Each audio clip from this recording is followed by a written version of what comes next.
Imagine आप जिस इंसान से सबसे ज़्यादा प्यार करते हो, उसके साथ आपका रिलेशनशिप ख़त्म हो जाए। आपको उसका घर छोड़कर जाना पड़े, जॉब भी ना हो, हेल्थ भी अच्छी ना हो और फाइनेंशियल कंडीशन भी ख़राब हो। ऐसे वक़्त में शायद किसी को भी लगेगा कि लाइफ़ ख़त्म हो गई है। लेकिन आज की स्टोरी में एग्ज़ैक्टली इसी सिचुएशन से एक लड़की ने सिर्फ़ अपनी सोच बदलकर अपनी रियलिटी बदल दी।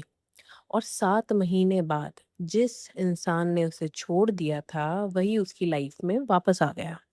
कैसे? चलिए जानते हैं। Welcome back to real life stories. और बिना टाइम वेस्ट किए स्टोरी शुरू करते हैं।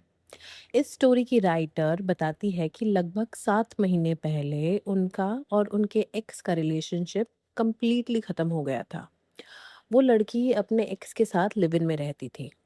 सिचुएशन इतनी सीरियस थी कि राइटर को उनके एक्स का घर भी छोड़ना पड़ा और वहां से मूव आउट करना पड़ा।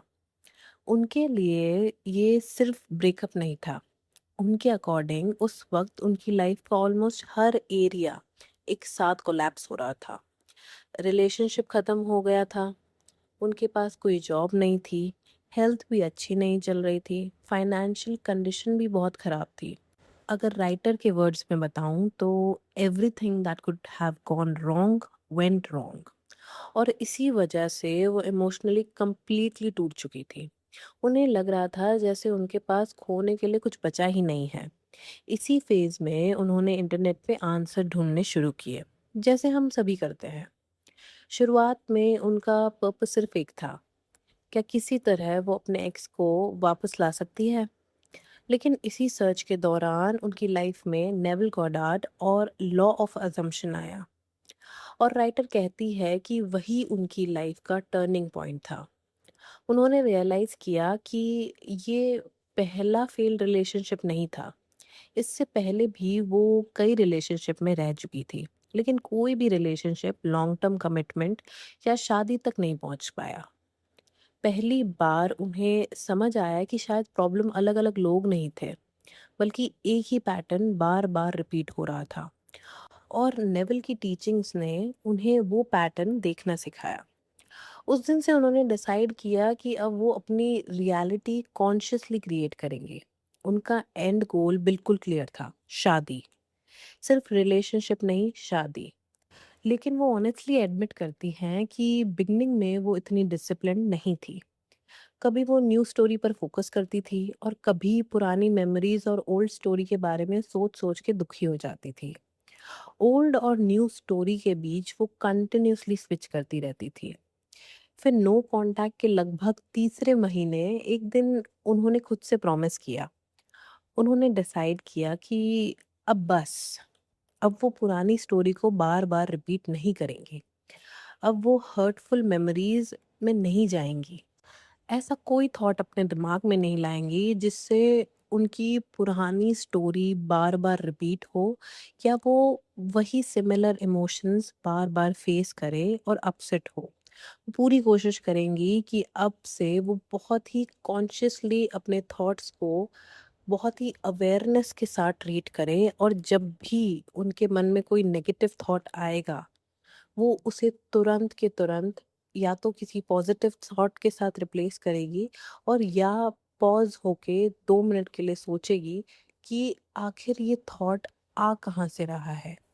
इनफैक्ट उस दिन से उन्होंने अपनी मैनिफेस्टेशन प्रैक्टिस को सीरियसली लेना शुरू कर दिया। इसका मतलब ये बिल्कुल नहीं था कि उनकी लाइफ सडनली परफेक्ट हो गई। वो खुद लिखती हैं कि कई दिन ऐसे भी होते थे जब वो बहुत रोती थी, कभी कभी पूरी रात भी, कभी बहुत होपलेस फील करती थी। लेकिन हर बार वो खुद को संभालती और एक चीज करती, परसिस्ट।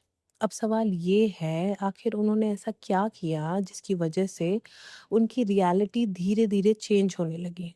चलिए देखते हैं। राइटर ने मेनली 3 टेक्निक फॉलो की। सैट्स यानी स्टेट अकिन टू स्लीप। वो रेगुलरली सैट्स प्रैक्टिस करती थी। सोने से पहले अपने डिजायर्ड रियलिटी में खुद को इमेजिन करती थी। Second, mental diet. सबसे बड़ा चेंज यही था उन्होंने कॉन्शियसली ओल्ड स्टोरी को रिपीट करना बंद किया। जब भी उनके दिमाग में नेगेटिव थॉट्स आते या वो अपने एक्स के बारे में कभी कुछ गलत सोचती या अपने ब्रेकअप के बारे में सोचती, तो उसे वो तुरंत चेंज करके ये सोचती कि नहीं, अब उनका रिलेशनशिप बेटर है और वो दोनों साथ में बहुत खुश है। जब भी पुरानी मेमोरीज या नेगेटिव थॉट्स आते, वो उन्हें कंटिन्यू नहीं करती थी। वो हमेशा अपना फोकस न्यू स्टोरी पर शिफ्ट कर दिया करती थी। Third, imagination. राइटर कहती है कि प्रैक्टिस करते करते उन्होंने ऐसा फील किया जैसे वो अपने एक्स के साथ ऑलरेडी मैरिड है। उन्होंने इस चीज़ को इतनी बार इमेजिन किया, इतनी फीलिंग्स के साथ इमेजिन किया, हर रात इमेजिन किया कि एक पॉइंट पे आके उन्हें लगता था कि नहीं, वो ऑलरेडी उससे मैरिड है। और चाहे उनकी फिजिकल रियलिटी कुछ और दिखा रही थी, लेकिन इमेजिनेशन में उनका रिलेशनशिप ऑलरेडी कंप्लीट था। और हर सुबह वो एक अफ़र्मेशन रिपीट करती थी कि आज वो दिन है जब मेरी मैनिफेस्टेशन फाइनली कंप्लीट हुई। और राइटर कहती है कि एक दिन ऐसा हुआ भी कि फाइनली उनका मैनिफेस्टेशन कंप्लीट हुआ। एक दिन उनके एक्स ने राइटर को खुद कांटेक्ट किया। उसने उन्हें मिलने के लिए बुलाया, दोनों मिले। और सबसे सरप्राइजिंग बात ये थी कि उनके एक्स ने उनसे माफ़ी मांगी। और सिर्फ माफ़ी ही नहीं, उसने वो बातें कही जो राइटर अपनी इमेजिनेशन में सुन रही थी। उनके एक्स ने उन्हें बताया कि सेपरेशन के दौरान वो 1-2 डेट्स पर भी गए थे, ताकि वो मूव ऑन कर सके। लेकिन हर बार उनके दिमाग में सिर्फ राइटर ही आती थी।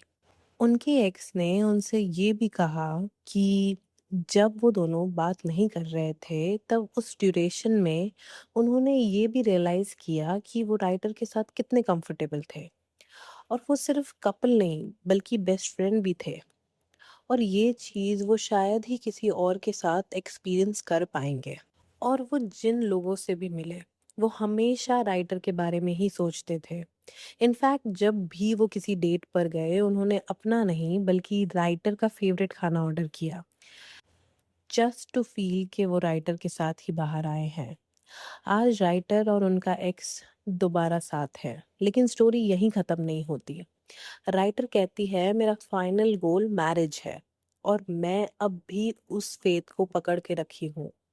और एंड में वो सबके लिए सिर्फ एक मैसेज छोड़ती है कि अपने बिलीव्स और थॉट्स पर फोकस करो।